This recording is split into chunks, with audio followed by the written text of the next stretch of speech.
Ladies and gentlemen, lend me your ears and your eyes. Diva Divine Light, live from Brooklyn, New York. Know your lane for what you saying, yo. Silly with my 9 milli with the dilly, yo. When I be on the mic, yes, I do my duty, yo. While up in the club, every while in the studio. You don't wanna violate, nigga, really and truly, yo. My main thug nigga named Julio, he moody, yo. I'm a nigga that'll slap me with the tulio. Bitch, niggas scared to death, act fruity, yo. Fuck that, look at shorty, she a little cutie, yo. The way you shake it, make me wanna get all in the booty, yo. With no lane for what you saying, yo. Diva Divine Light. Really my heart to me. See what you got for me. Put more than hands with my eyes to see. Still $1 in the place to be. If you really my heart to me. See what you got for me. Put more than hands with my eyes to see. Still $1 in the place to be. If you. You're watching Diva, the Divine Light. A fun-loving, caring, passionate person who talks about sex, celebrity, and real-life issues, and even abuse. So hit that like button and make sure you share the show. Really my heart to me. See what you got for me. Put more than hands with my eyes to see. Still $1 in the place to be. If you really my heart to me. See what you got for me. Put more than hands with my eyes to see. Still $1 in the place to be. If you really my heart to me. See what you got for me. Put more than hands with my eyes to see. Still $1 in the place to be. If you really my heart to me. See what you got for me. Put more than hands with my eyes to see. Still $1 in the place to be.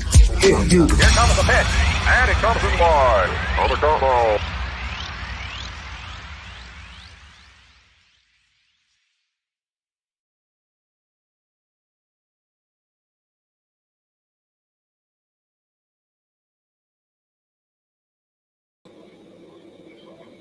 Hello, hello, hello. Good evening, everyone. How's everybody doing? I hope you can hear me loud and clear. Microphone check 1, 2. What's up, Kat? What's up, Patrice? How you doing, ladies in the building? Everybody that's not in the chat can jump out and say what's up. Unless you're a scary person, then it's all good. So what's up, guys? I haven't done a live in a while. You know. Hey, Shorty, what's up, Shorty Rara? What's up, Mama? Well, is everybody prepared for the 4th of July? I know I am. We're going to have a barbecue, and we're going to be hanging out with my friends and family, and we're going to have lots of food, good times, good people.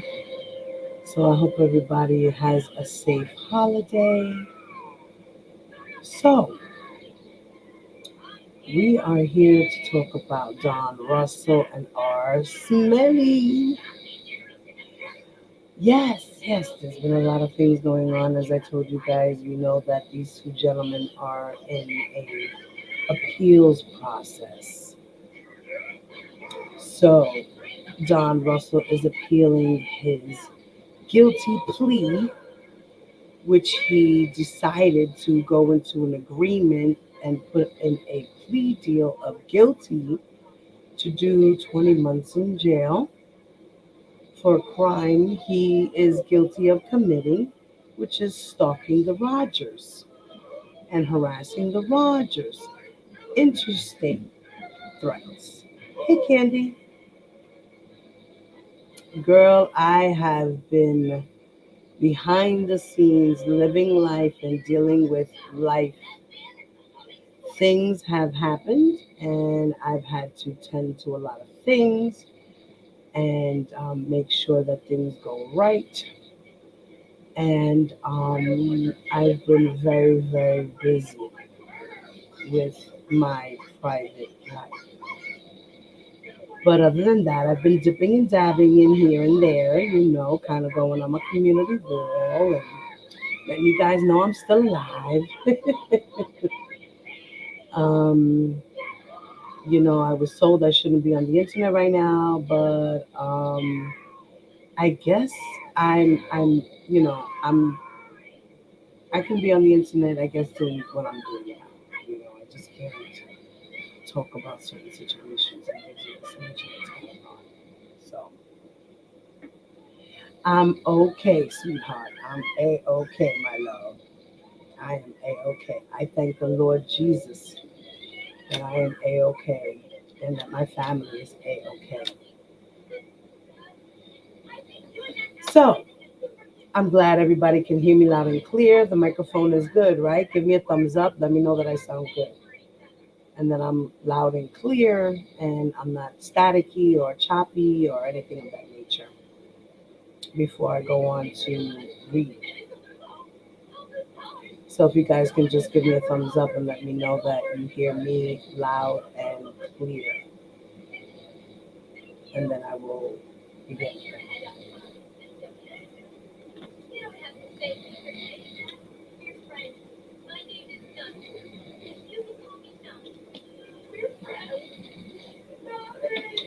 I got my water on my side. So I guess you guys can hear me loud and clear. I'm good. Am I good to go? I don't sound choppy. I'm good. Okay. Just want to make sure I'm good, y'all. Because I hate to do shit and then I go back and watch a video and I'm all.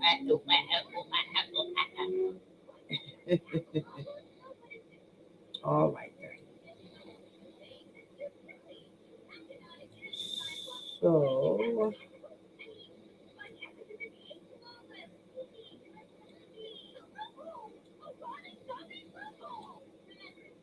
okay. Let's go back here. Let me see if I can open my window a little bit more because I know you guys can't see that, right?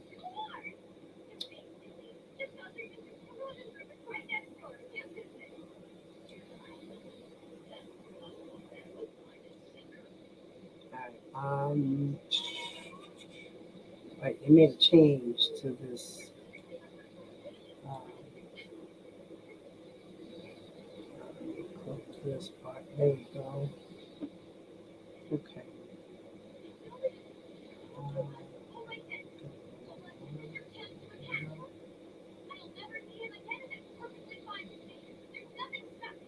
oh yeah, I think that's good, right? Okay.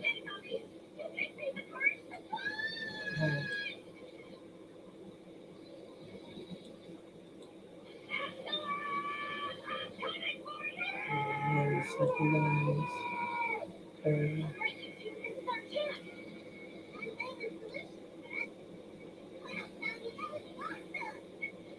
Okay.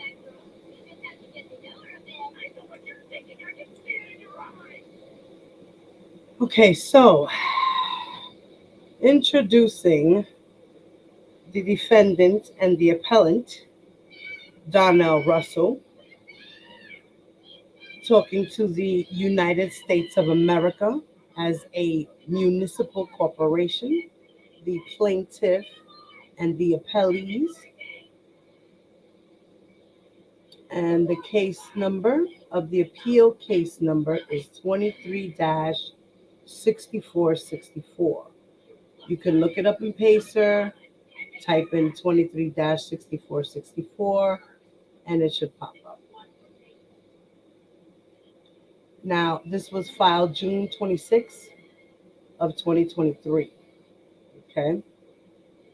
And it was filed to the United States District Court, the Eastern District of New York, which is in Brooklyn. So he put in the notice of filing and he states that please take note that I, Donnell Russell, affirm that I caused the foregoing notice of filing motion in opposition to order denying defendants May 9th, 2023 and May 10th, 2023 filings to be served upon the persons listed below by having a copy of said notice of filing electronically delivered by Pacer to Clerk of the Eastern District of New York, Court 271 Cadman Plaza, East Brooklyn, New York 11201 on June 26th of 2020. So he put in his notice stating that he's putting in this notice to file the opposition because, as we remember, Judge Donnelly denied his appeal, stating he was too late. She don't know what he's talking about. He already entered a plea. What is he doing? This is denied. This is going to go in the trash because she couldn't even believe what she was reading. Right. So we went through that, right? I couldn't even finish reading all of it because I was so disappointed by it. But then what do you expect from a person who's a natural man who is doing this pro se, which means he is now defending himself. He has released all his lawyers, no longer working with lawyers, and he is now working for himself. So now Don Russell is doing his own lawyering. So, and then in this little part, um, he states that certificate of service, I, Donna Russell, a man, hereby certify that on June 26th of 2023, I filed the preceding notice of filing, motion in opposition to order denying defendants May 9th and May 10th, 2023 filings with the clerk of the court, and will forward notification of the aforementioned filing by electronic transmission for delivery to the following. So he's sending a copy to the clerk of the Eastern District of New York, to Ms. Geddes, to Ana Cara Migos, and that is the Department of Justice prosecutor, as well as Ms. Geddes, who is the prosecutor of the Eastern District of New York. Well, at least she was once there because I believe she's no longer there. Don L. Russell, a man. All rights are reserved. Okay. So let's bring up his. Okay. So this is his motion, okay, that he put in opposition to June 12th, 2023, ordering denying defendants May 9th, 2023 and May 10th, 2023 filings.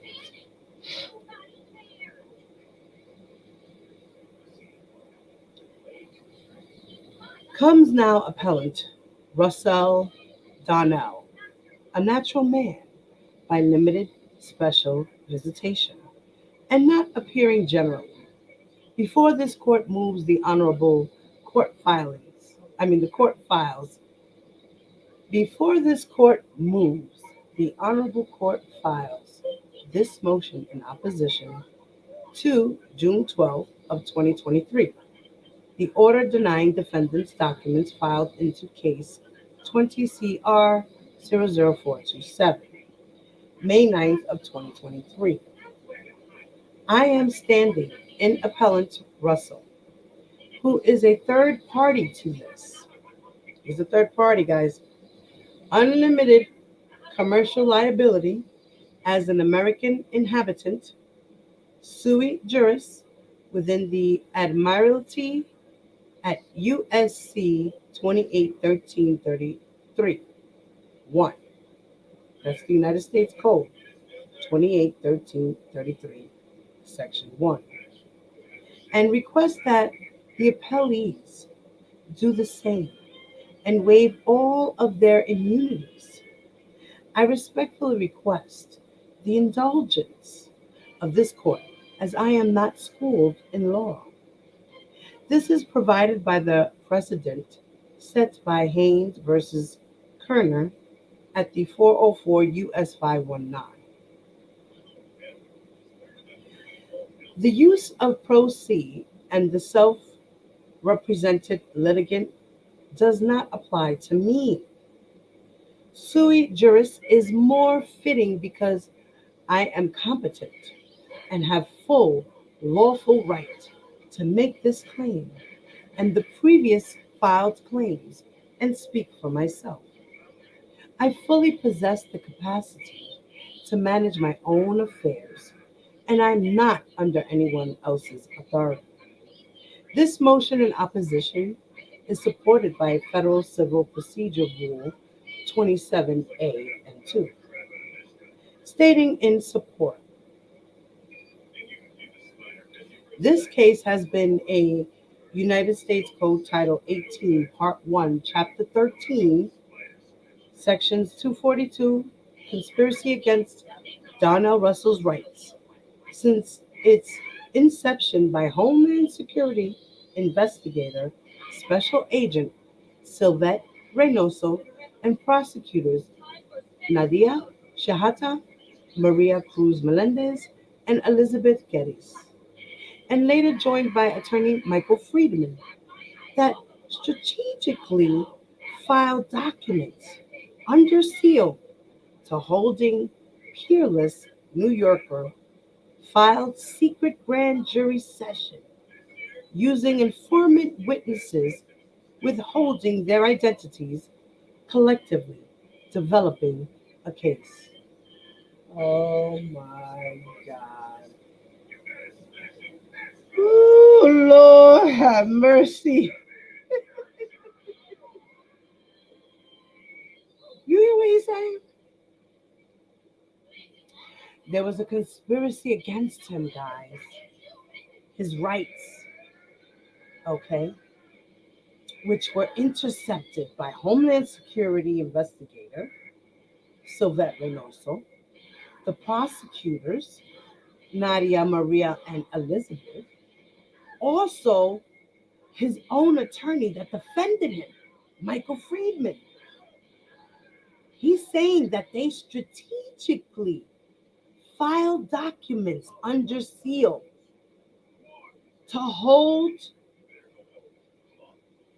secret grand juries sessions using informant witnesses and withholding their identities.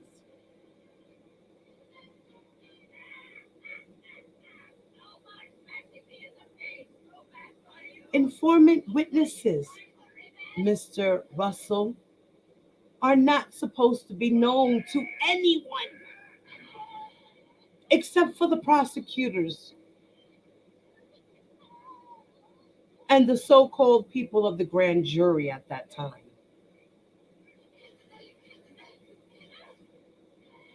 Okay, so what are you talking about? Oh my God. And then he says, collectively developing a case full of fraudulent and unsubstained claims to gain a biased, prejudiced, and discriminating verdict. What verdict if you didn't even go to trial? The grand jury is just a process to start paperwork. That's how you get an indictment.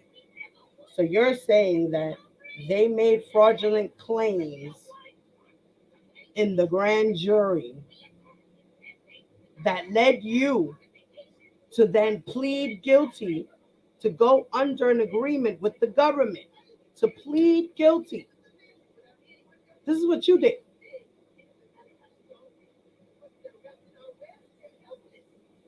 How did they come up with a discriminating verdict? You didn't even go to trial.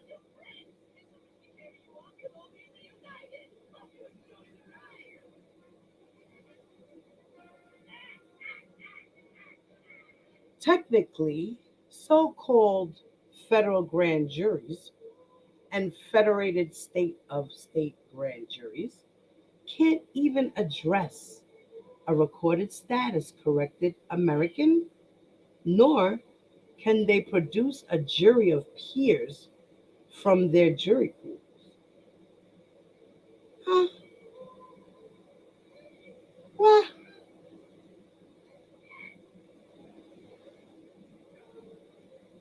Grand juries are secret.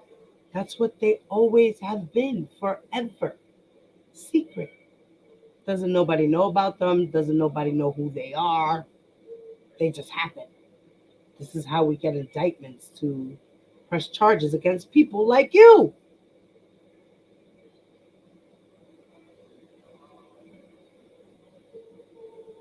This is a direct violation of appellant defendant Russell's rights to receive information and ideas guaranteed by the First Amendment, and further violated the 14th Amendment, prohibits the states from depriving any person of life, liberty, or property without due process of law he never received.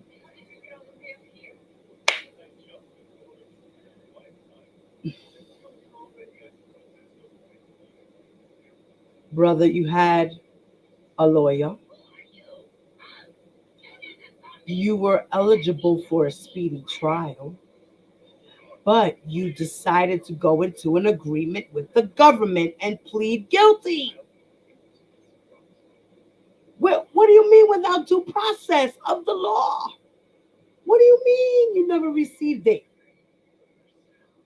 Again, this is going to go in the trash. Yet again, wasting paper.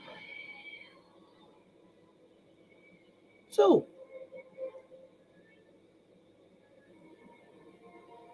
the conspiracy against rights violation also includes a blatant and direct violation of the Sixth Amendment rights that states in all criminal prosecutions, the accused shall enjoy the right to a speedy and public trial by an impartial jury of the state and district wherein the crime shall have been committed, which district shall have been previously ascertained by law, and to be informed of the nature and cause of the accusation, to be confronted with the witnesses against him, to have compulsory process for obtaining witnesses in his favor, and to have the assistance of counsel for his defense. Therefore, appellant defendant Russell was kidnapped and trafficked by Homeland Security investigator, Special Agent Sylvette Reynoso, and prosecutors Nadia Maria Elizabeth to a foreign corporate court in state. Guys, guys, guys, what? What is he talking about? He just came straight out flat and said that Homeland Security kidnapped and trafficked him. What?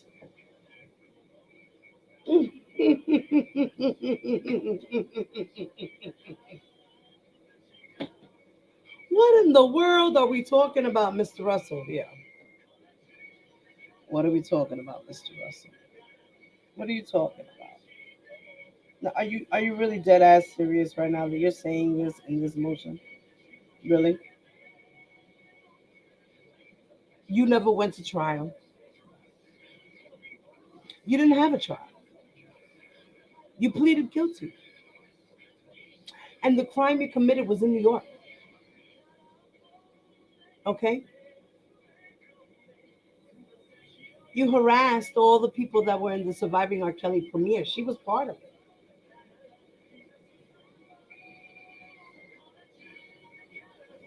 You harassed her online, threatened her with blackmail. You sent a blackmail letter to her lawyer. Then you threatened her with exposing her, which you did expose her on Facebook. So what the fuck do you mean? Excuse my French, I was trying really hard not to curse. But what do you mean you were kidnapped and trafficked? What? You silly rabbit, tricks are for kids. Okay? That's what I have to say about that. You're crazy. Then he says, appellant defendant Russell is an American and lifelong native of Illinois with his domicile in Chicago, possessing birthright, land, and soil citizenship, guys. As an American within Chicago, Illinois, and the United States unincorporated, and the third party accuser, Rogers, live in Texas. At no time does the subject matter in this claim come under the jurisdiction of the state of New York District Court. Hmm.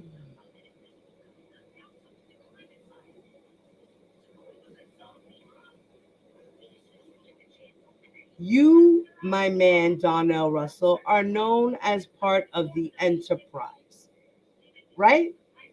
Right, because you are included in that, because you are part of his entourage. You were not an employee, you were part of his entourage. Okay? You are one of those people helping him out. And his racketeering cases in the Eastern District of New York. And you're part of that. You're part of the reason why he has a racketeering, along with everyone else that was employed by him or was around him doing his aiding and abetting.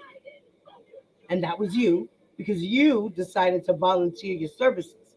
Because Rkelly, according to yourself and other people, including Rkelly, nobody told you to come out and do nothing. You decided to stick your nose where it didn't belong, and now you're in a world of hurt because now you got caught for your dumb ass shenanigans, and now you got to do like almost 3 years in jail. So you're lucky you only got 3 years. You might just get off in two if you're lucky. I mean, you don't know. Take it like a man. Grab your L, take your L, sit your ass, and do what you got to do.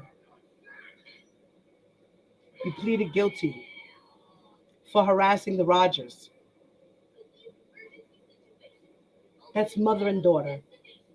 You admitted to doing that by signing that guilty plea deal so you can get your little 20 months instead of 5 or 10 years or whatever the charges were. I think it was 5 years. You would have had 10 altogether. You're lucky you're only doing 2.5, almost 3. You're lucky. I think it's 20 months plus 12 months. Right? Right. You can do it. You're a big boy. The initial filing under seal, now he has a problem with this. The initial filing that was under seal, he has a problem with it. The under seal that was done because the prosecutors possessed the knowledge that the appellant, the defendant, Russell, is, was very much aware of contract law and would have canceled any unwanted offer to contract with the Eastern District of New York. So you're trying to say that your plea deal, which the prosecutors had knowledge of, that you were very much aware of contract law, that you know, and that would have canceled any unwanted offer.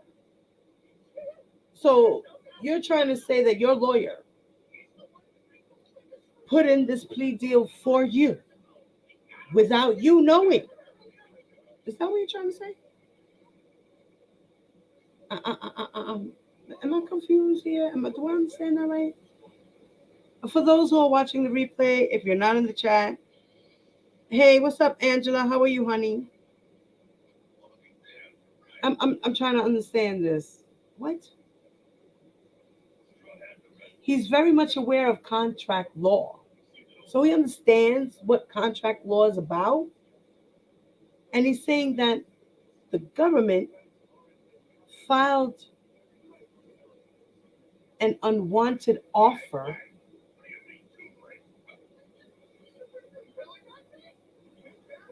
Now, I'm confused. So your lawyer just went into a contract with the Eastern District of New York without your knowledge? Is this what you're trying to say? Because they put this under seal, and being that you are aware of contract law and that you would have canceled any unwanted offer by the Eastern District of New York? For those of you who are watching the replay, and if you understand law,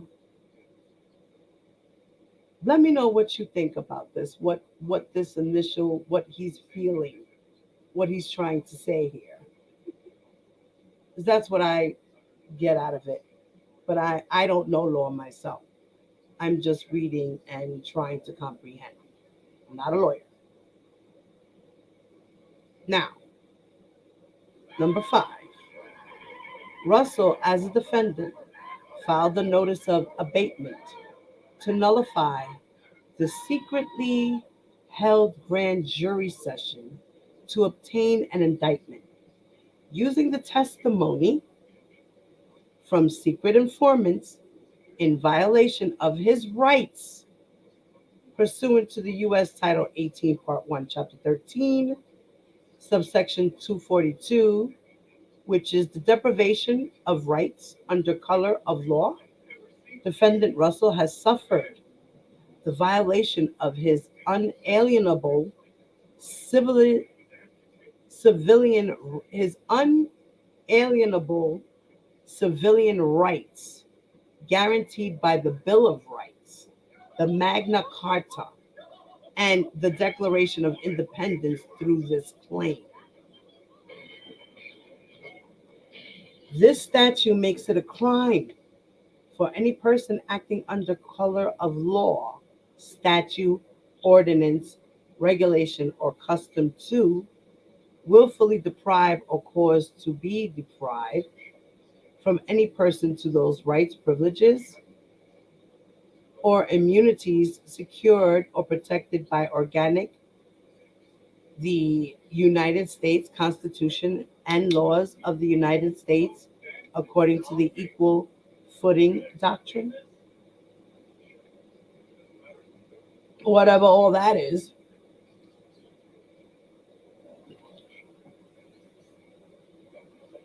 Puzzle pieces. What's up, Nexie?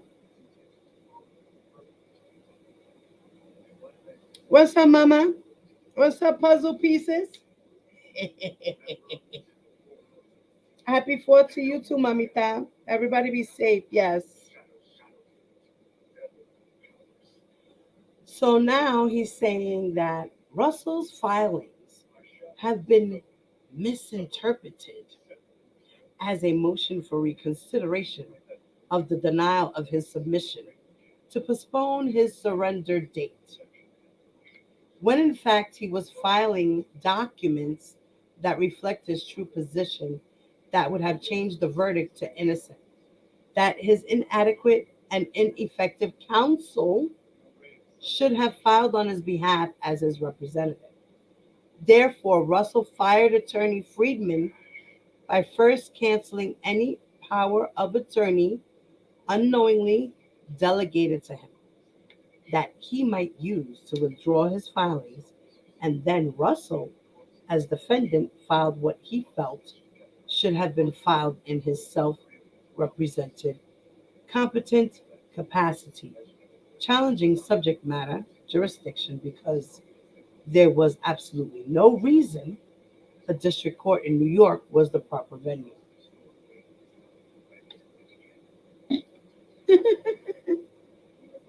Hey, pieces. Congratulations for being a member for 2 months. We love you. Now he says the appointment of Ana Caramigos as fiduciary agent is the choosing of a specific foreign representative within the court system responsible for proper representation and settlement of all claims using the field surety bond, using the filed surety bond, since she is one of the case originators. Oh, the girl who did the surety bond. Okay, he's mad at her too.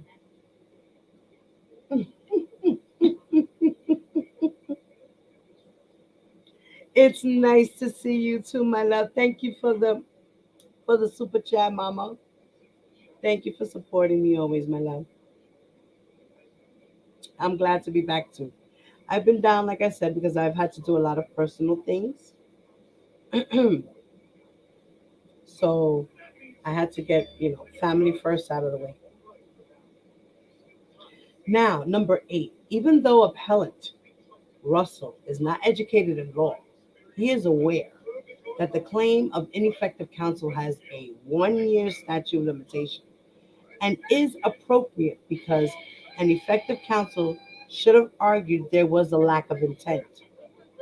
1. To be convicted under the 18 U.S.C. 2261A, the prosecutor must demonstrate that you intended to kill, injure, harass, intimidate, or place another person in fear, which you did, which they did. Then it says, without this intent, you cannot be found guilty of the crime.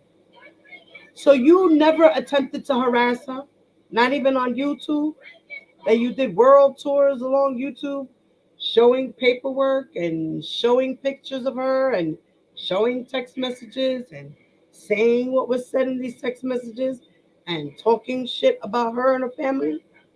Really? Interesting. So you have the First Amendment right to free speech. Okay, you can say free speech all you want. But when you start sending blackmail letters to her lawyer, and when you start threatening up the Surviving R. Kelly premiere series, scaring everybody in the building, including the Rogers, what do you call that? 3. Suppose your behavior does not constitute harassment, meaning it did not serve the purpose of annoying or alarming another person. In that case, you may have a valid defense against federal stalking charges. Arguing any one of those 3 basic defenses would have presented a different vantage point that would have delivered a different verdict. What verdict? You weren't even you didn't even go to trial. You only went to one trial, and that was the Southern District of New York, and they found you guilty. What are you talking about? You didn't even go to trial for New York. You signed the whole agreement to plead guilty for lesser charges. What? Boy, you better go sit down. Mm-mm-mm. What's up, well, honey? Happy Sunday, my love. Like what? Number 9. The First Amendment protects your right to freedom of speech and expression, including sarcastic comments you make online or in a text message, and per Canon 3228. Excuse me. Well, when you send a letter to a person's lawyer saying, if you don't stop the harassment of R. Kelly and this case against R. Kelly, we will expose her and her whole sex life. We will post her pictures. And then you sent pictures of her text messages with R. Kelly. naked photos of her so you can throw it up on the internet. What? That's not stalking or harassing, intimidating, trying to bribe someone, blackmail someone. Boy. Mm.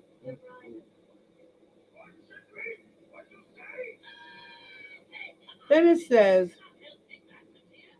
a summons when unrebutted stands as truth in commerce. The prosecutor must demonstrate that you intended to kill, injure, harass, intimidate, or place another person in fear to justify the federal crime of the 18 USC 2261A. But the canceling of an extortion contract, the canceling of an extortion contract, 154756/2018, sent to the extortionist's attorney. So now you're calling the Rogers extortionists. Now that contract that you canceled, sent to the extortionist's attorney, and the showing of the document, putting it on the public record. Since the extortionist's attorney claims the offer to contract answer was not received, does not prove any intent. What? Boy, you better go sit down. Ty! Right, Ty. You did all this for your daddy. I'm like, what are you? And now he's trying to say.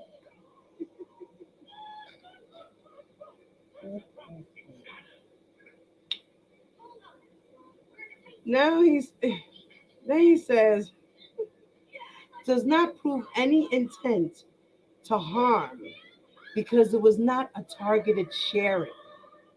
Therefore, it was not a targeted sharing, guys. What?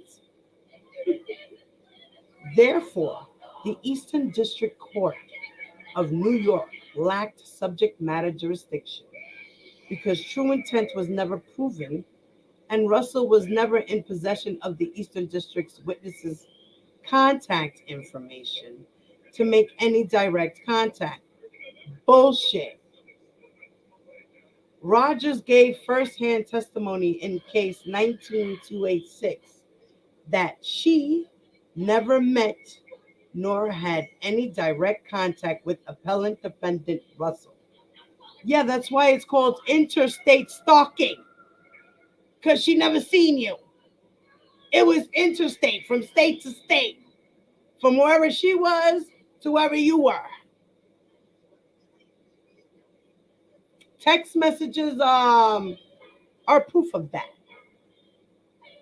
That letter you sent, that's proof of that.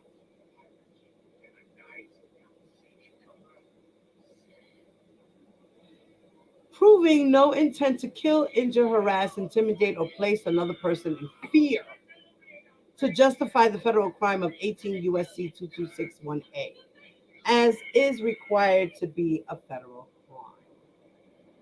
You committed crimes, buddy. You committed crimes that you pleaded guilty to.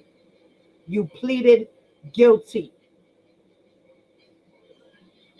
Then he says the prosecutor's claim of interstate stalking doesn't align with what the law states when you read under law 18 USC 2261A.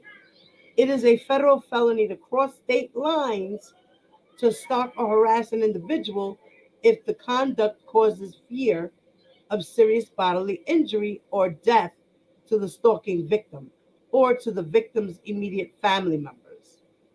The claim of interstate stalking as a federal charge in this case was never proven from the simple canceling of contract 154756/2018 from Rogers, sent in as an aggressive first strike using the legal system to extort $3 million from Kelly that Rogers stalked and preyed upon for personal gain. When did she stalk R. Kelly for $3 million?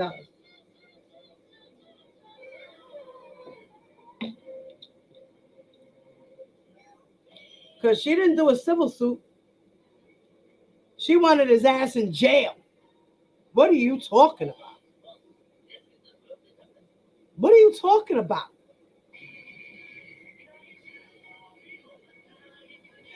The contract cancellation was Kelly exercising his right to respond to Rogers' bold, aggressive, and reputation damaging first move with retaliatory consequences if Rogers continued her destructive path forward. Right, so that sounds like you trying to be a fucking blackmail artist, not her being an extortionist. Where the fuck did she say she wanted $3 million from R. Kelly? Where? Where is that contract at? I want to see it. Where is it at?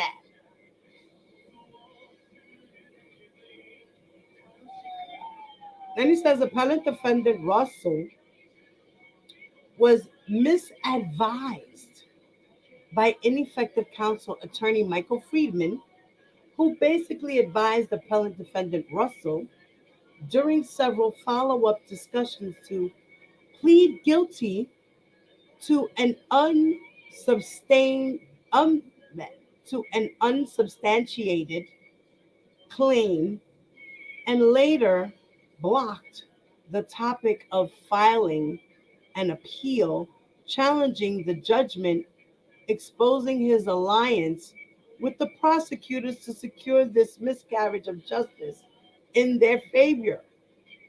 In their favor. It's not required that attorney Michael Friedman did in fact deceive appellant defendant Russell or the court, only that he engaged in any activity in which appellant defendant Russell or the court could have been deceived. Further, an attorney has a fiduciary duty to his client, a duty which is over and beyond non-attorney's duty to another person. What?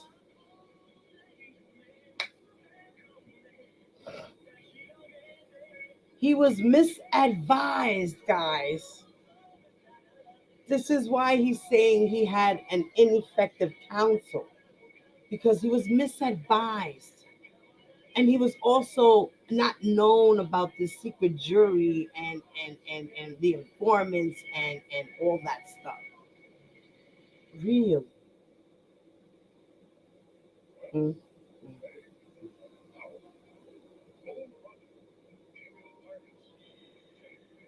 The court has broadly defined fraud as any conduct calculated to deceive, whether it be by direct falsehood or by innuendo, by speech or silence, by word of mouth, by look, or by gesture. Fraud includes the suppression of the truth, as well as the presentation of false information. In re writ, 1991. Mhm. This further invalidates, or rather voids, the November 21st, 2022 judgment because an order that exceeds the jurisdiction of the court is void or voidable and can be attacked in any proceeding in any court where the validity of the judgment comes into issue. See Rose versus Hyman. Then he's putting in a bunch of case laws to his argument. Then he says the validity of the November 21st, 2022 judgment is now challenged and reported to the IRS because appellant defendant Russell has been severely injured and damaged by the United States of America, a municipal corporation, the Eastern District of New York, U.S. Homeland Security Investigative Special Agent, and the U.S. District Attorney Prosecutors of New York. Appellant defendant Russell exercises power of self-appointment, granting no assumed power of attorney. Judge Ann Donnelly may be assuming. Therefore, appellant defendant Russell's motion in opposition competently states all the reasons against Judge Ann Donnelly's June 12, 2023 order. Appellant defendants Russell's notice of abatement, appointment of fiduciary, cancellation of all prior power of attorneys, affidavit of truth, notice of limited special visitation, and foreign actors liability motion mandate to dismiss documents filed into the case on May 9th, 2023 and May 10th, all still stand on the record affirming appellant defendant Russell's lawful defense. I affirm that the foregoing is fact-based, true, and correct, and I have not perjured myself with this drafted motion in opposition. Yes, you sure the fuck did. You're a whole liar. Get the hell out of here. Go somewhere with that bullshit. Okay? What are we talking about?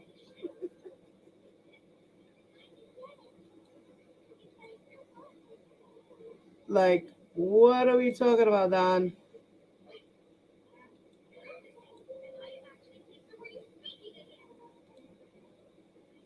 Hey, West Coast. What's up, West Coast, baby? What's up, my sisters? How are you? Happy 4th to the both of you guys. He was damaged way before that truck. I don't want no smoke.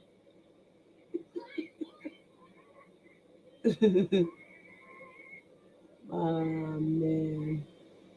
Yeah. I don't. Let me get another thing of water, guys. Give me 1 second.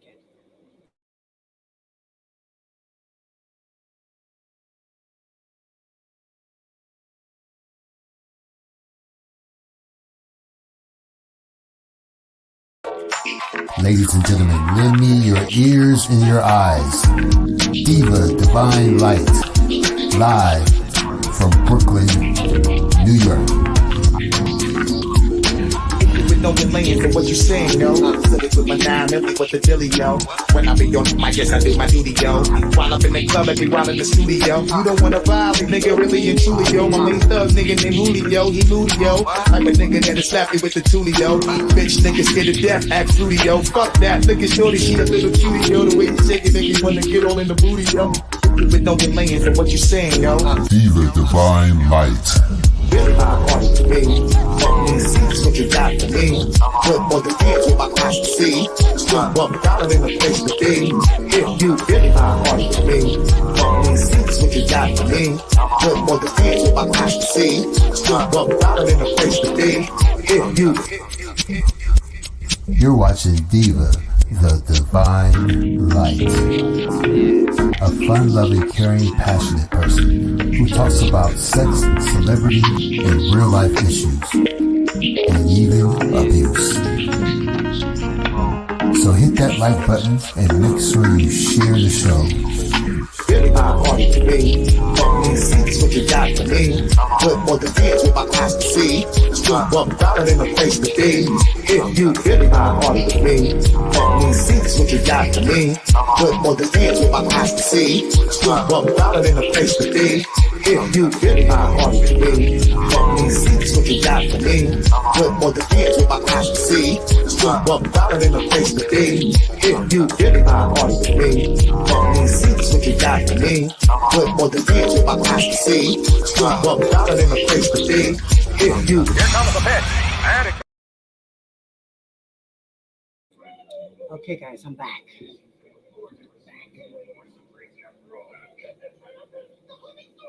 All right.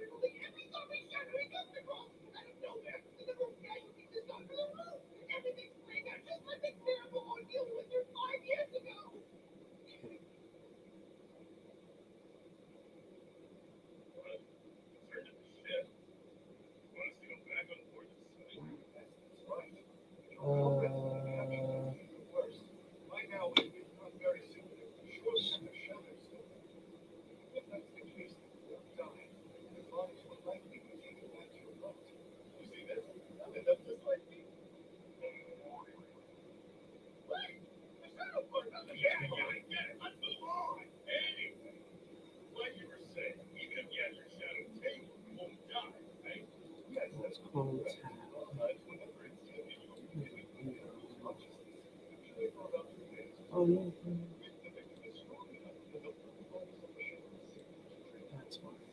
Okay.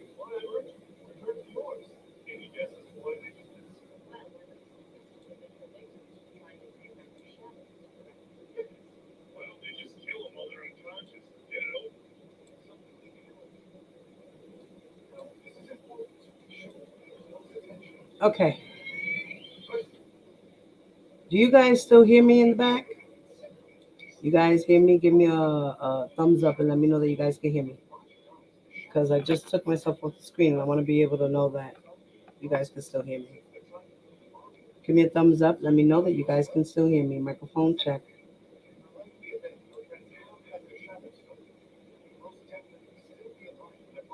Okay. Thank you. All right. Now let's see. Now let's see if this will work. Where am I here?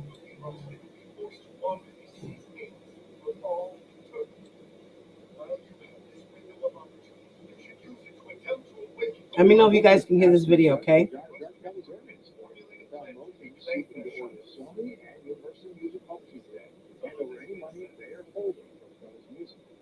Wants to pay two of his abuse victims who have been awarded more than $500,000 by the courts. So far, they've only been paid about $28,000 from garnishing Rkelly's inmate trust account. Okay. Were you guys able to hear that without an echo?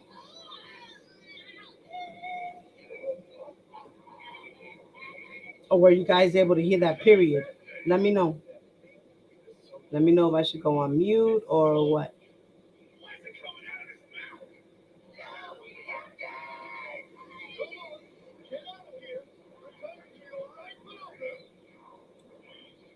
Did you guys get to hear that? The news report?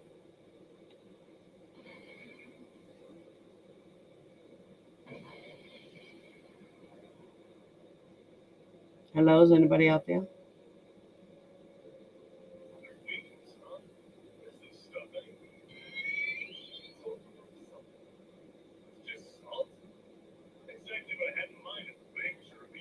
All right, so I'm going to go mute and I'm going to raise the volume. Thank you. Thank you, Puzzle.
So are you guys able to hear that?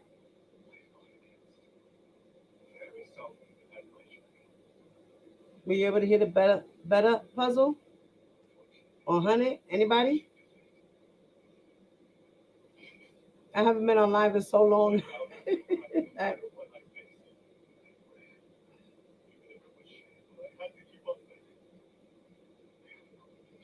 No, you weren't able to hear. Okay, so I had to. All right, so I'm gonna have to be unmuted. Okay, I'm gonna start it over again.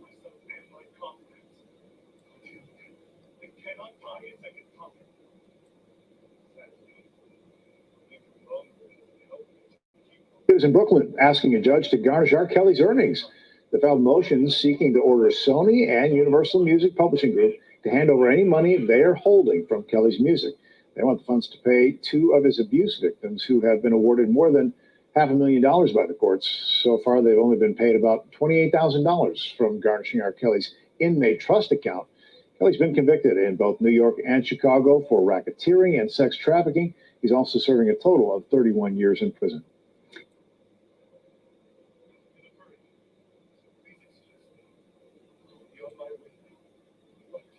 Okay, so you guys were able to hear it that time. Thank you, Nexie. Puzzle. I gotta call you Puzzle now. Puzzle. Puzzle pieces. Thank you for the 2 thumbs up. Letting me know it works, it works. So, the prosecutors, thank you, sweetheart. The prosecutors are now trying to get the restitution money. They only garnished $28,000. There's $500,000 more to go with change that R. Kelly is reprimanded to pay. So the prosecutors went all the way up to Sony and to UMG to find out what's going on with his money and that they want to have their money as soon as possible. Okay, baby. So, um,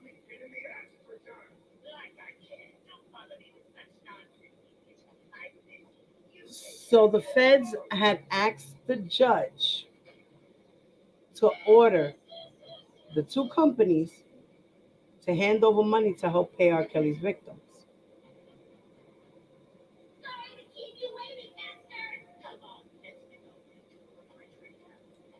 So let's listen to this for a second. Hold on.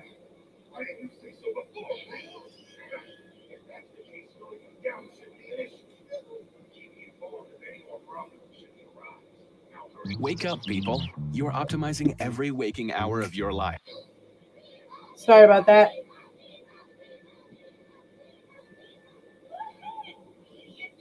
The next generation Sleep Number Smart. Federal prosecutors moved to seize R. Kelly funds held by Sony Music and UMPG. Federal prosecutors are formally moving to seize R. Kelly's money held by Sony Music and Universal Music Publishing Group, UMPG, saying it will be used to pay victims and fulfill outstanding fines. 2 years after they won a jury verdict convicting the disgraced singer of sex trafficking and racketeering, prosecutors in Brooklyn have asked a federal judge for so-called writs of garnishment against the label and publisher, court orders that would compel the 2 companies to hand over funds tied to Kelly.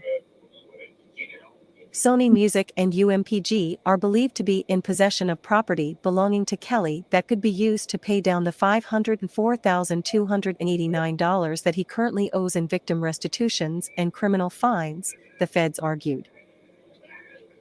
It's unclear how much of Kelly's funds each company currently holds. A court ruling in March disclosed that Kelly's royalty account with Sony held $1,544,333 as of 2020. Neither Sony Music nor UMPG immediately returned requests for comment on the filings. After he was sentenced last summer to 30 years in prison on the sex trafficking and racketeering charges, Kelly was ordered to pay more than $480,000 in fines and restitution. After he was sentenced again in February on separate child pornography convictions in Illinois, another $42,000 was tacked on. Thursday's filings are the latest efforts by the government to collect on those judgments. Last fall, prosecutors confiscated nearly $30,000 in Kelly's prison commissary account. But the feds have competition for that money.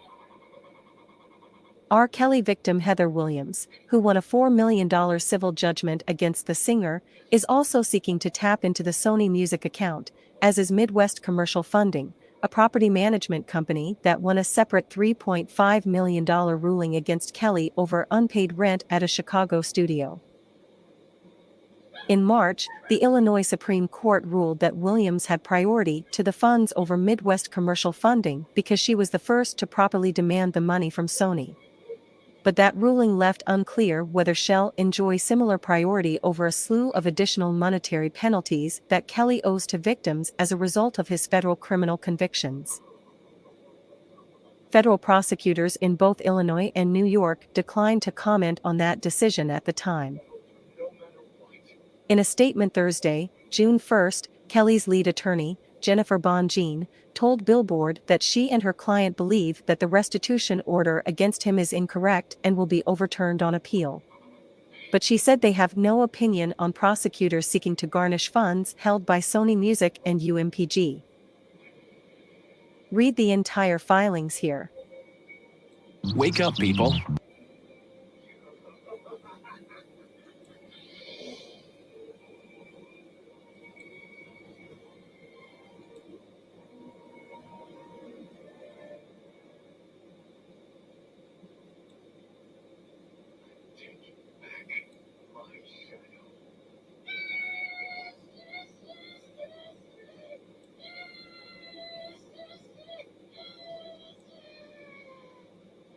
I'm looking forward to this. When I first came across this corpse in the land of ice, I couldn't stop shaking. Honestly, I was trembling. It's simply fascinating to think that such a monstrous creature was alive and breathing, wreaking havoc across the seas 500 years ago. The countries that fell into his hands were taken whole. Under his strength, a legendary nation of criminals was born. Imagine my surprise when I found myself staring at the demon they called the Confident. So that article was, so all this started in June 1st. We're now in July, a month later, and the companies. Let me share my screen.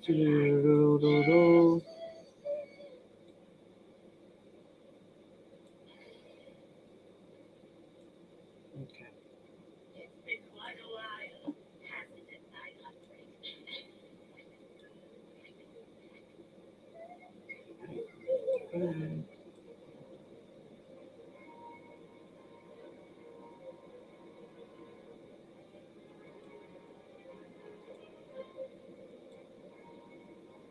Okay.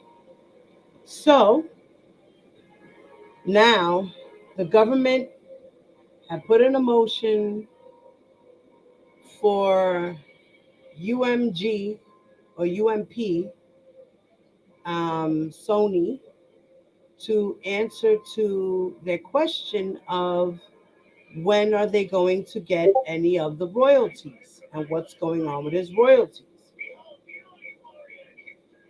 So UMP answered them.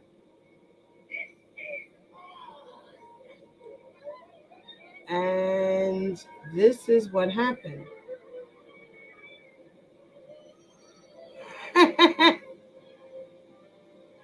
Nexie, that's funny. Okay, let me go to the document.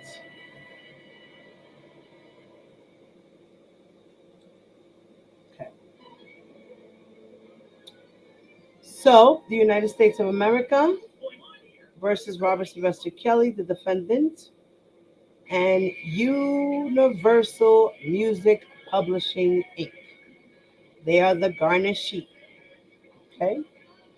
Now, here is the answer of the Garnish.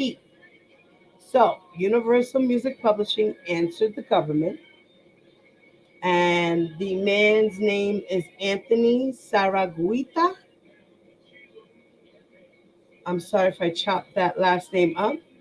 Saraguita, being duly sworn, deposes and says that if Garnish is a corporation, that he is the senior vice president, North American Administration of Los Angeles of the Garnish Universal Music Publishing Inc., a corporation organized under the laws of the state of California, that on June 14th, 2023, the garnishee was served with the writ of continuing garnishment for the pay period in effect on the date of service of the writ of continuing garnishment as indicated above. As we know, June 14th. Number one, The question was defendant judgment debtor in your employ? And they said no. Defendant is paid as follows.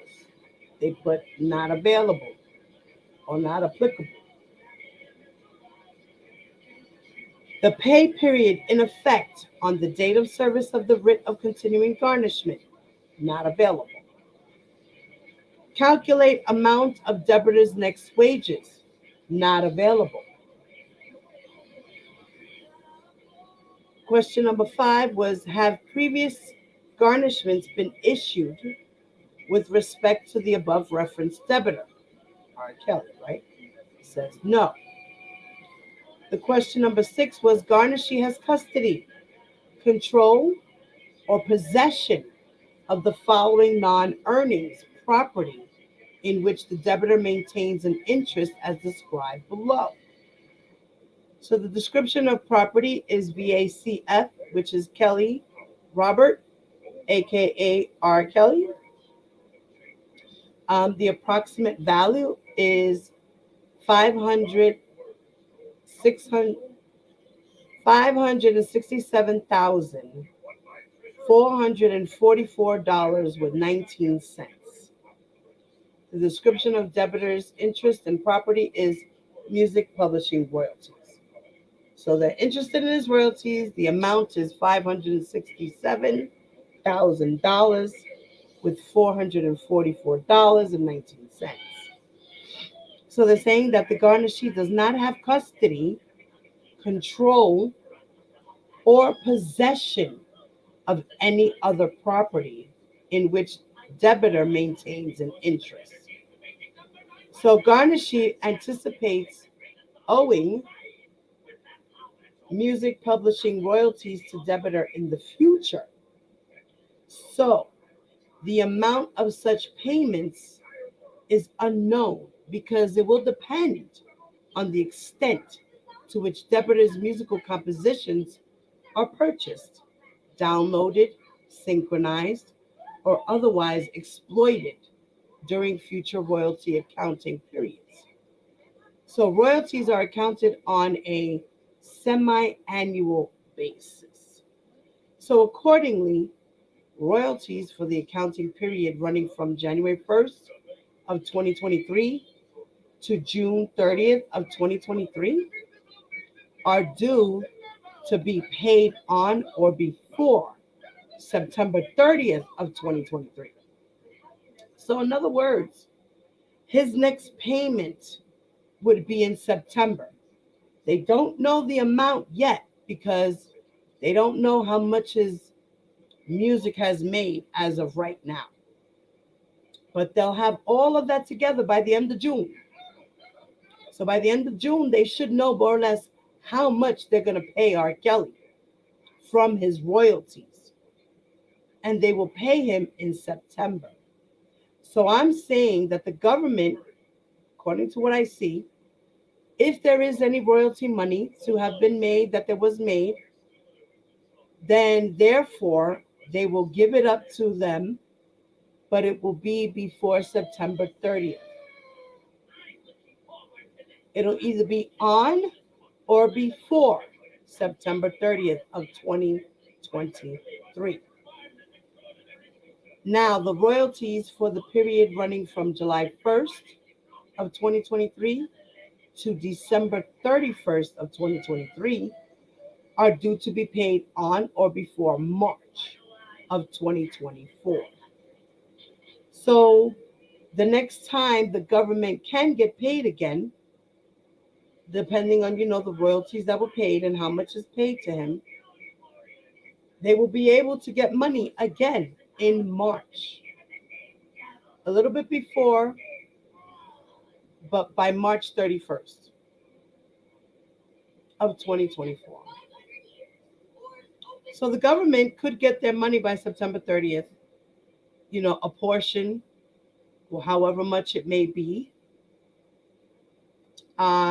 It says the garnishee has filed the original answer via PACER by mailing or delivering the answer to the clerk of the court for the Eastern District of New York. Also, they mailed copies to Miss Bonjean.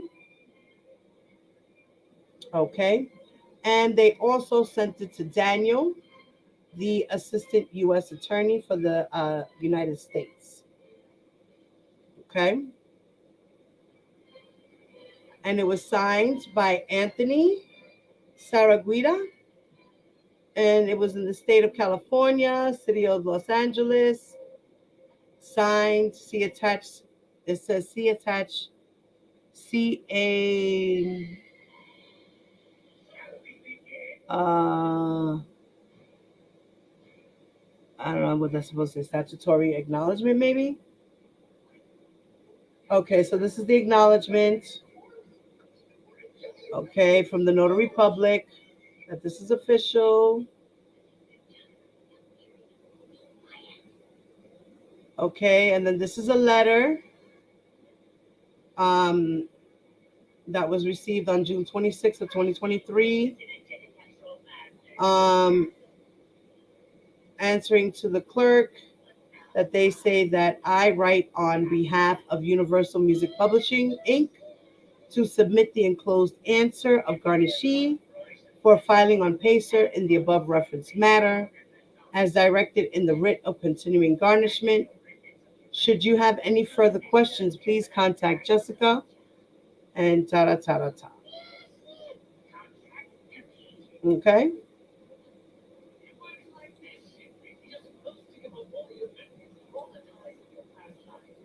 So that was that. Hey, daughter of the Most High. Hi, baby. When Rkelly gets out in 30 years, he's not going anywhere. He's not going any money to buy a car. Oh, he's not going to have any money except for to go buy a bar of soap. Well, I mean, 2045 is a long time from now. Oh, man.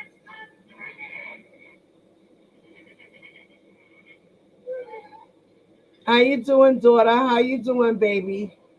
We good over here. So I was just going through the rest of the documents, the last little bit of what's gone in for Rkelly. July 19th, Ms. Bonjean should have an answer from Rkelly's appeal through the government. The government is supposed to have their response in the Court of Appeals by July 19th. And I believe for Chicago, I believe they filed another extension. I forgot exactly what it was. I didn't get a chance to get into it, but yeah, so they filed an extension to file the brief for the Chicago appeal.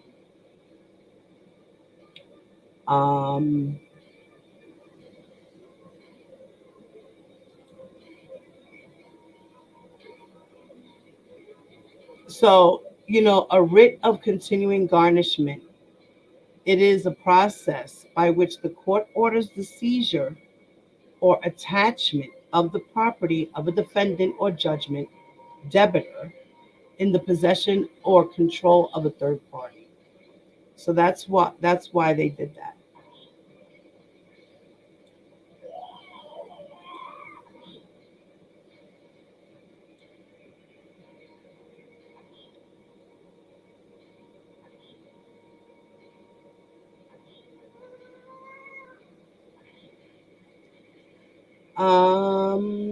Okay, let me go back here.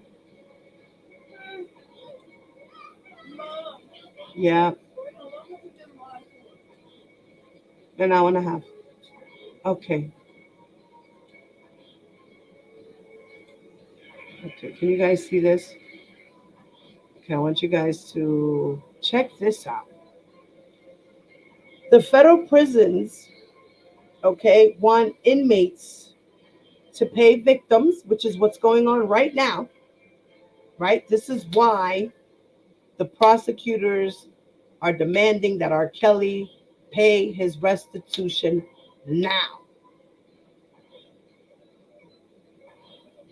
Now, federal prisons want inmates to pay victims before making phone calls or buying shoes. So check this out.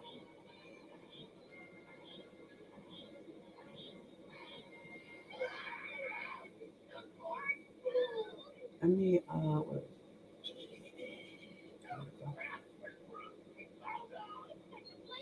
now give me a thumbs up if you guys can hear it, okay, with no echo.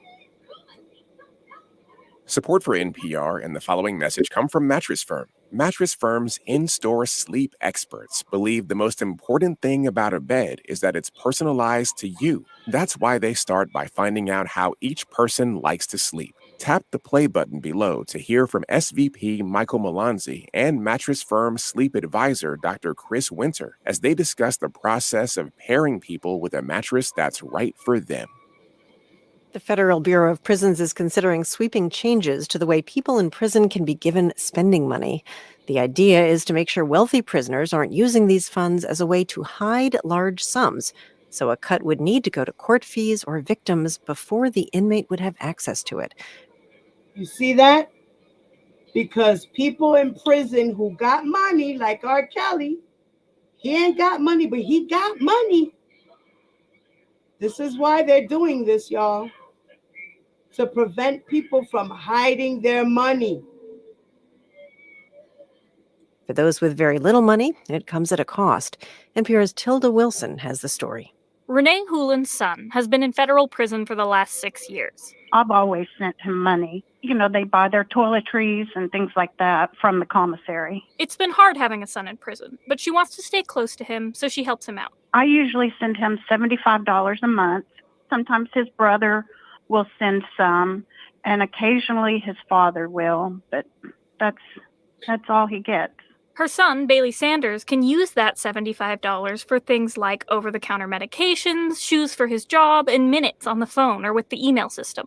But under a new rule the Bureau of Prisons has proposed, 3/4 of the money that's sent from outside prison would go to pay restitution and fines, meaning that Sanders would only be able to access $19 out of the $75 his mom sends him each month. My mother is all that I have, and she can only do so much. You know, I'm 38 years old, and I hate that I have to ask for financial support. But, you know, the bottom line is I don't feel that it's her responsibility to pay my restitution. Sagen Soto Stanton helps to support her husband while he's in prison. He's been incarcerated for the last 10 years for a nonviolent drug crime, and he still has $9,000 worth of court fees to pay off. Seeing the proposed rule was difficult for her. It's already an impact to families like myself that are supporting their loved ones. But then to do something like this, it's only making it more challenging. The Bureau is considering the change after a Washington Post investigation looked into the prison accounts of high-profile people like Rkelly. The Post found that some wealthy inmates were keeping large sums of money in their commissary accounts rather than paying restitution to their victims. Legislators from both parties were outraged. Here's Republican Senator Chuck Grassley of Iowa at a hearing on Capitol Hill last September. Inmates such as the Boston Bomber and Larry Nassar have thousands of dollars to spend on cigarettes and candy that's stashed at the Bureau of Prisons. But lawyers and advocates for people in prison say this proposed rule would have dire consequences for most inmates who aren't as well off.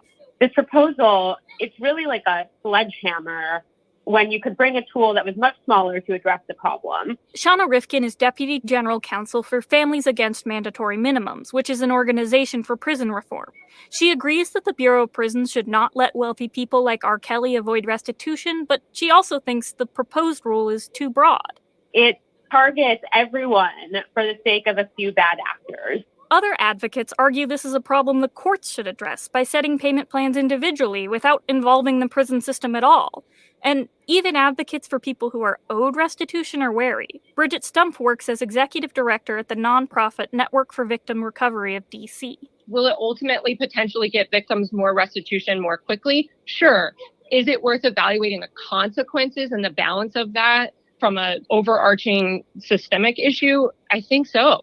The Bureau of Prisons declined NPR's request for an interview. In a statement, a spokesperson said that commissary accounts are a privilege and that the Bureau remains committed to assisting inmates in paying their financial obligations. There is no official deadline for when a decision on the rule will be made. Tilda Wilson, NPR News, Washington. You see that? That's why. Because restitution money doesn't get paid fast enough to the victims. Because high profile people like Rkelly, Larry Nassar, Keith Raniere, they want to buy all these things and commissary and all this shit and keep their money stashed so that nobody could touch it. And they can keep it in their commissary up to $10,000. Some actually have unlimited accounts. And that's not fair. But then again, I agree, it's not fair to those who are less fortunate. So I think they should only harp on those who are in prisons, in the federal prison systems, who are wealthy. Get that money automatically as fast as you can. Definitely. But for those who are less fortunate, maybe they should make a payment plan and, do things of this sort. Make a payment plan so that it's easy for those who are less fortunate to be able to pay the victims back in restitution and still be able to have money in their commissary for their basic needs, because you can't take their basic needs rights away. You can't. So I just thought that was interesting.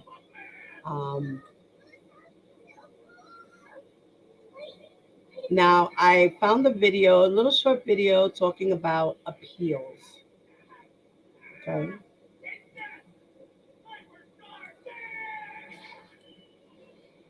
I'm going to check that out.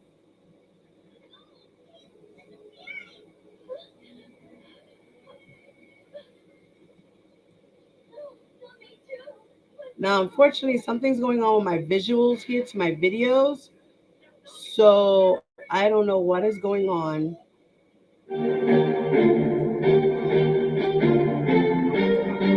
So this is what I'm doing, guys, okay?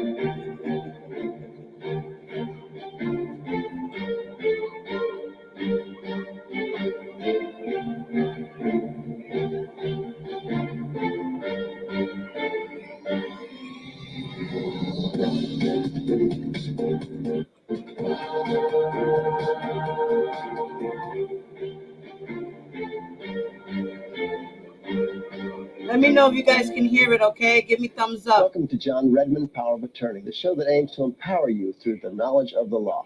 I'm Attorney John Redmond. And hello, everyone. I'm Shauna Sanford. Well, part of the foundation of our judicial system is the appellate process, a freedom to appeal a court decision and possibly move a case to a higher court. But the appellate process is largely mysterious to the general public. Our guest today will definitely shed some light on how the process works. We are happy to welcome to our show today Judge Terry F. Love of Louisiana's Fourth Circuit Court of Appeal to the Power of Attorney. When and how are cases appealed? How do judges from the appeals and Supreme Courts look at cases? Judge Love will answer these questions and many more in this first part of our two-part series on the appellate courts. But before we bring Judge Love on, John, tell us about your experience in going through the appeals process, because you have a lot of experience with it. Yeah, well, I've been doing this 20-something years, and very often we are forced to go to the Court of Appeals when the other side appeals. Thank you, or if we don't get the outcome we'd like at the trial court level, we go to the courts of appeal to try and make things better. Sometimes on our way to the trial before a case is resolved, or if it's not resolved going to trial, we do what's called interlocutory appeals. That's where a writ has to be taken because we don't like a decision the judge makes on the way to trial about letting somebody out of the case or about trying to get information. So today's a good day to learn the basics of history, and next the history of the courts, and the next episode, more details. That's right, because we're going to have two parts. I'm excited about this. There's so much to learn about the Court of Appeals.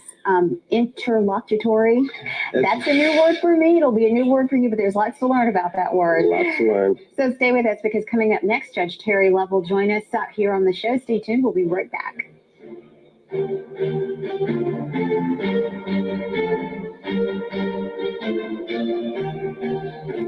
Hello, everyone. Welcome back to Power of Attorney. Well, if you ever find yourself in a situation where you need to appeal a court ruling, there are some important things that you really need to know as you begin that process. And today we're excited to welcome the Honorable Terry F. Love to Power of Attorney. She's going to give us a crash course, if you will, on the appeals process. Judge Terry F. Love sits on the appeals court for the Louisiana Fourth Circuit, a position she's held since 2000. And before that, she was chief deputy city attorney, and before that, or maybe before going on the Court of Appeals, she was a district court judge. Judge Love, thank you so much for joining us today, and we're looking forward to having this discussion with you. Well, thank you. It's a pleasure to be here. And it is a pleasure to also speak about a subject that I'm passionate about, the appellate process. There are not many people who are passionate about the appellate process. But there are lots of people who have to use the appellate process. Yes, we are a court that is very open to the public, and we are always interested in giving the public a clear understanding of the nature of our work, because a lot of people are not familiar with the work of the appellate court. Well, before we plunge into the appeals process, why don't you give us a background, a little bit of history, a little bit of background of the appellate The appellate process, especially in the states, is parallel to the federal system. And for many years, there were only trial courts. And in many cases, when they decided they wanted an appeal, the trial court judge would be the appellate judge.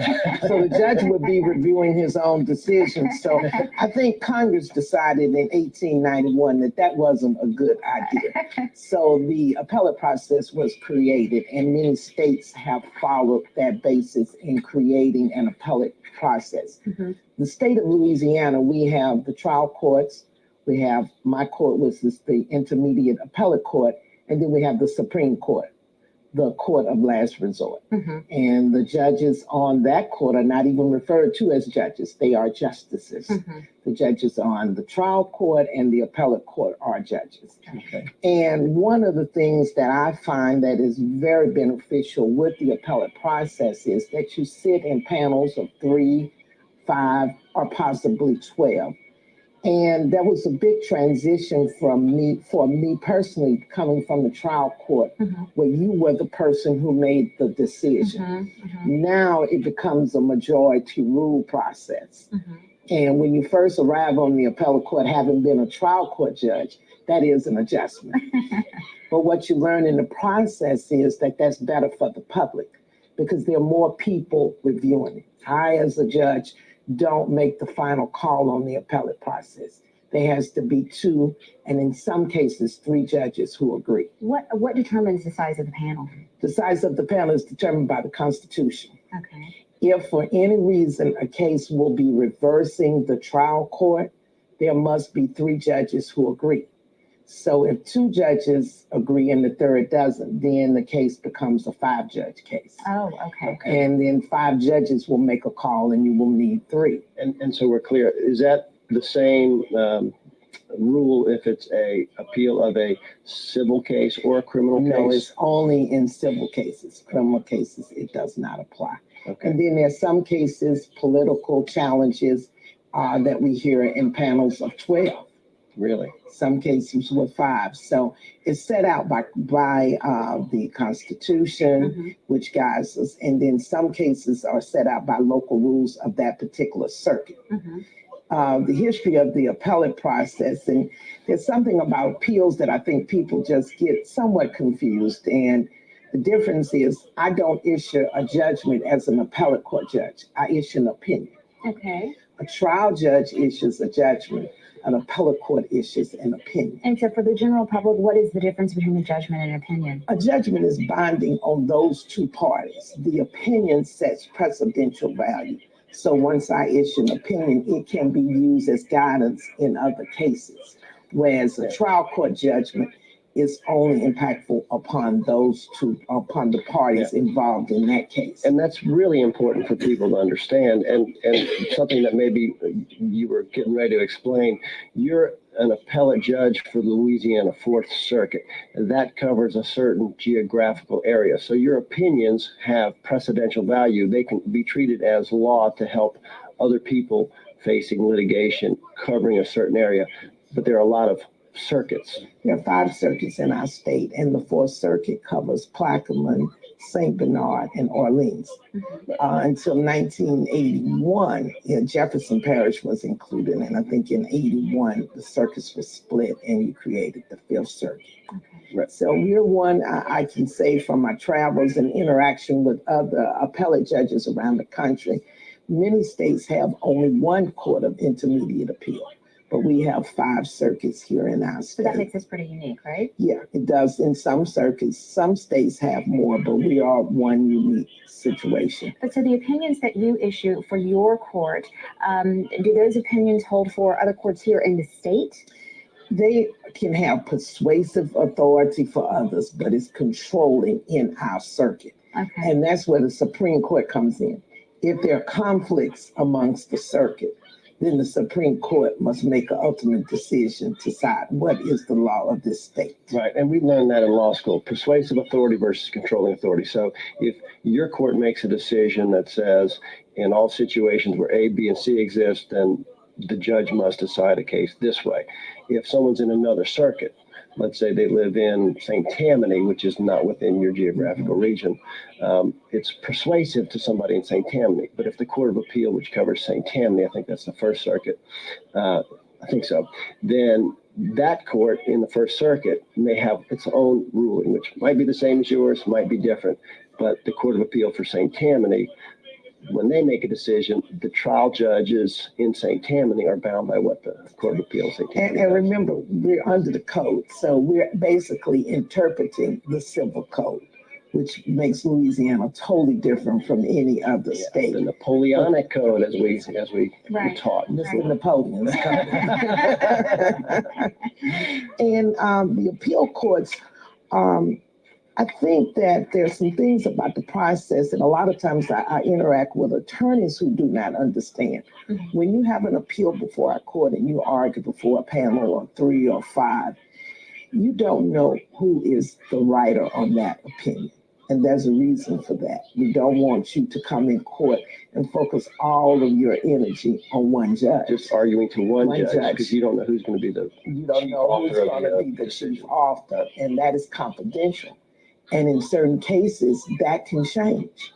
If the chief author proposes an opinion and everyone does not agree in their dissents, that chief writer could then become the dissenter, no longer the writer of the opinion. Mm-hmm. So we don't want you to come in court and focus all of your energy on one person that might not be the writer. And I think we want everyone who's seated there to be treated the same by the litigants. So you'll feel that this is a one vote. And how is that determined? Is that something that you can share? How is it determined who'll be the author of that opinion? The computer. Oh, okay.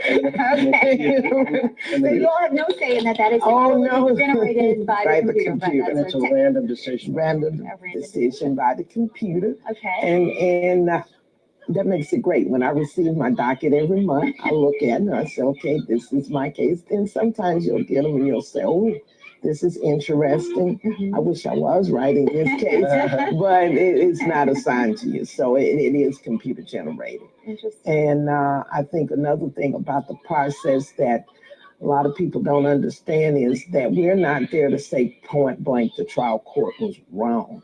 We're guided by a standard of review. And sometimes it's abuse of discretion, manifest error, and sometimes it's a de novo review. That means we review the record in its entirety, and we always review the record. Well, that's something that you mentioned when we were talking earlier. It's all about what's in the record. If it's not in the record, it doesn't exist for me. I am bound by the record. If it is not in the record, it does not exist. I'm going to repeat that again. Levi! If it's not in the record, it doesn't exist, bro. Please understand this.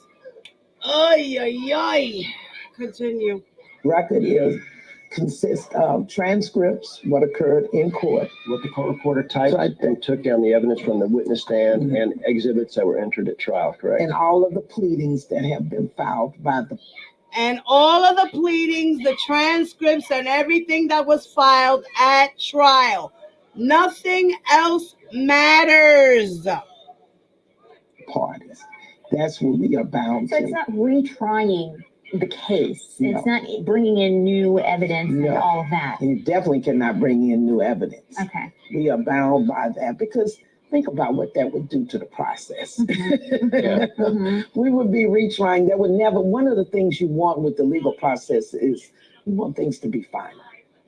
That's what makes our system work. If there's something that's final and that you understand. So if we were constantly allowing new evidence in, the process would never be It'd be like the trial never ended.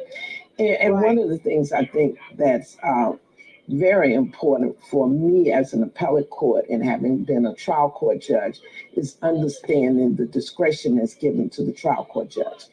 Because when I read the record, I'm just reading the black and white record. The assumption is that when the trial judge hears the case, he gets that opportunity to see the demeanor, the position the witness takes. And you and I know everything is not what you read.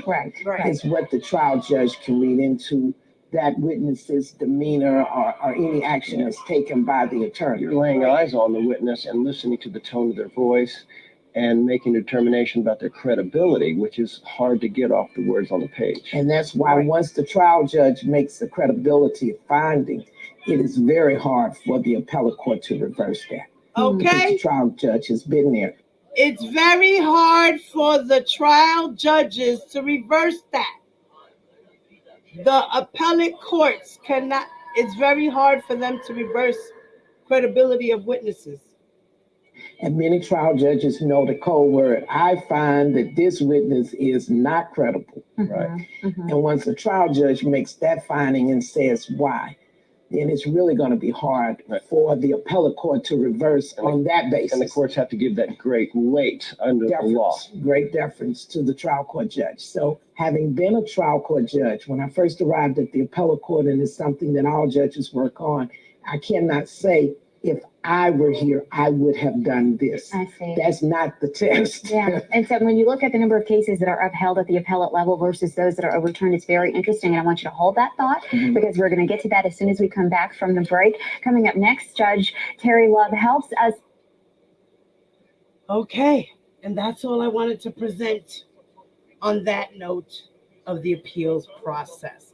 So please understand the process of the appeals court, okay?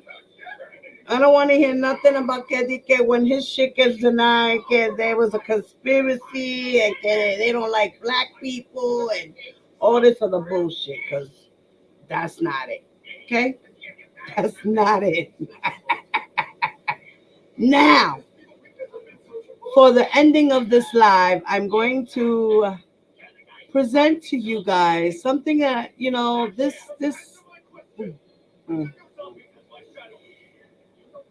there is this thing called stands, okay? Out here in this Rkelly sector, we have a lot of them, okay? A lot of stands. There's this one in particular who says she's in love with Rkelly and they're soulmates and she can't wait for him to get out, and they got so many things to talk about, and how Azriel and Joy were never his girlfriends, and all this bullshit coming out of her mouth is just wow. I cannot. Please keep Rkelly away from the stands. Please. Please, I beg of you. Please. Okay? Okay? Please.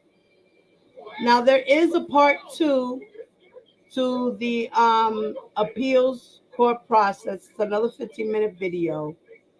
Let me see if I can share it. Got it. Okay. There is another part to this video. I'm going to post it in the chat, guys. So for those who are interested to see the rest of the appeals process, part 2, here is the video. I put it in the link. Please like and share to the channel. Subscribe to the channel. Thank you. Right. It should be somewhere Nexie, somewhere in there. I'm not sure what, where, how, or why, but But the cousin just doing his thing. But as I was saying, there is this young lady out here who had the nerve to say that she even spoke to Miss Bonjean and she's very mad at Miss Bonjean. So let's listen to her.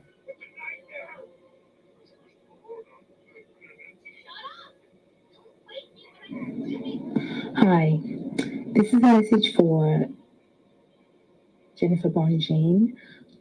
My name's Juliet, and I am Mr. Robert Kelly's partner of almost 5 years. It's about over 4 years, so April was 4 years. I just wanted to send you a message because I know I'm not going to call your office. You blocked me on social media, and so that's not possible after communicating with me for a number of weeks. So I just really wanted to send you this message.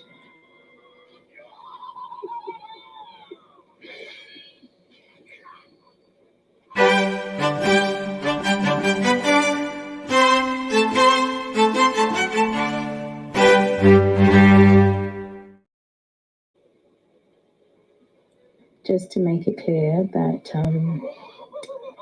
whatever you have done in the past, in terms of wanting to defend Mr. Kelly, was immoral and was corrupt and was fraudulent. But not just that, it cost me and Mr. Kelly a great deal emotionally. And I want you to know that not only is it not going to be just not okay, we will have to deal with this in the future because what you did may have cost him his freedom. And that is a very serious thing, and I tried to communicate this with you quite a number of times, but you didn't want to hear it. And I don't know what you had in your head, or what you put in your head, or what somebody put in your head that made you take that turn of events and betray Joycelyn Savage as his fiance and continue to perpetuate the lies that he was in a relationship with her and Rkelly. But I do want you to know that I do exist, as you know, because you were communicating with me online. It was as simple as checking with Mr. Kelly, as Mr. Canick had done in the past, but you refused to do that. And you didn't check other information with him, including the whole engagement story that you got from the government. So this is all very serious, and I hope you understand the nature of what you've done, because I'm not even relaying to you the gravity of the emotions you put us through in doing what you did. And I hope that when this is all over and you see what I've done in response to that, that you will understand that even though you may think you are the woman in charge, you actually are not. And you are not in charge of him, and you are not in charge of us. And you definitely don't know what you are doing. So I hope your conscience can clear this up somehow, because I don't understand how you justified what you did. It was just the most narcissistic, sociopathic thing I've ever experienced. And I hope to God that you can somehow explain yourself when this all comes out, because I can't find a reason or an excuse that you could find and possibly use for what you did. And I apologize for my abusive emails that came after that, but you can understand when you have your partner portrayed as someone else's fiance by the same attorney that said that they were taking notes and listening, you would be furious, beyond furious. So take this message however way you want. But I'm not the kind of woman that sits back and lets stuff like this happen. I'm not a groupie, I'm not a fan, and definitely not a stalker.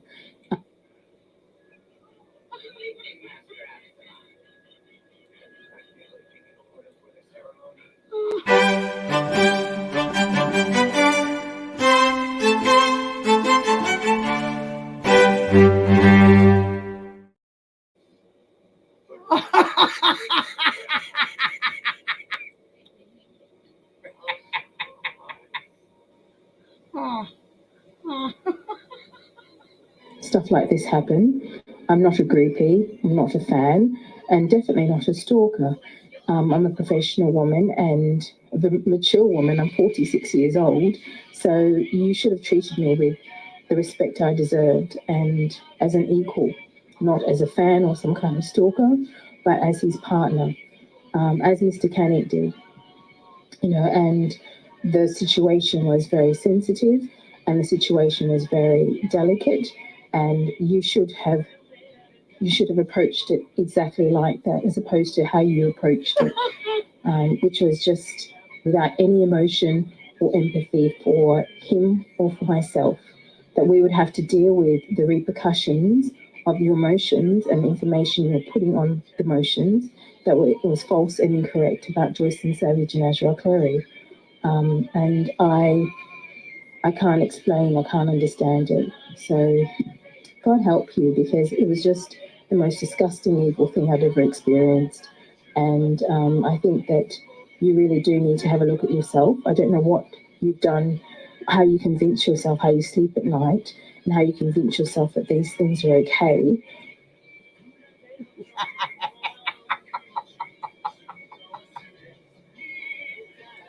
I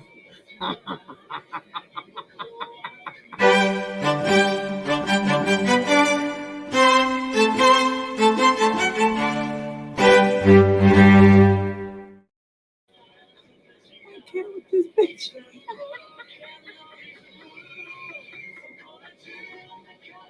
Yo, she's crazy. What in the world, girl? Bitch. Convince yourself how you sleep at night and how you convince yourself that these things are okay, or that what you did was the right thing for him, because it definitely wasn't. You never separate two people that love each other by putting them in a position where, he's fighting for his life, so he has to go along with whatever you said on his motions. So you put him in the most horrible position you possibly could have. And I hope that you understand the gravity of that, because I do, and everybody else is going to eventually, and very soon, because there's no way that this is not going to come out, and there's no way we're not going to explain this in some way. So I hope you're ready for that.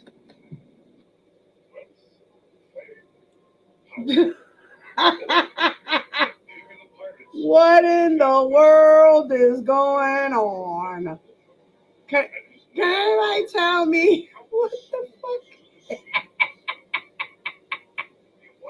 Yo, you gotta see this chick's community wall. Oh my God. Oh my God. Yo, this chick.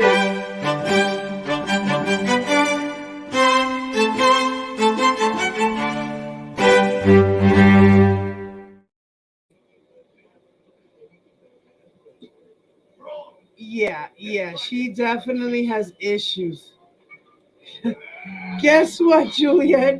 Romeo Bone Jean don't give a rat's ass about your message. High five, Nexie. That's a fact to the motherfucking fact. That's why she was blocked. Okay? Blocked. Homegirl was blocked. Blocked, blickly blocked. Okay. Oh my God. On that note, I'm about to close this live, you guys. You already know. For those who are watching the replay, please leave your comments. Thank you very much. It's very much appreciated. Share the show. Information is very well informational. Good information. Please share the live. Thank you. For those on the replay, leave your comments below in the comment section of the video. Okay? And please don't forget to hit that like button on your way out, guys. Please, all 16 of you guys, so I can at least get 16 thumbs up. That would be great. Gracias very mucho. And your girl Diva Divine Light is out. Peace.